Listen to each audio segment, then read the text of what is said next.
Tîtan dikare di pêşa rojê de bibe cîhanek alternatîv. Ersif herê. Tîtan pêka herî mezin a keywan û duyemîn mezintirîn di pergala rojê de ye. Ew tekane pêkek dê zanîn ku xwedan atmosferek dîr e.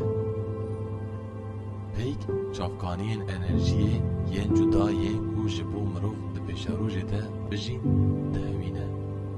Tîtan ji bo karanîna enerjiya hîdro û rojê û her wiha hêza nukler xwedî mercên favorîtir e. Pirbûna metanê ya li Tîtan dikare ji bo enerjiya nuklerê feydeyên zêde bide.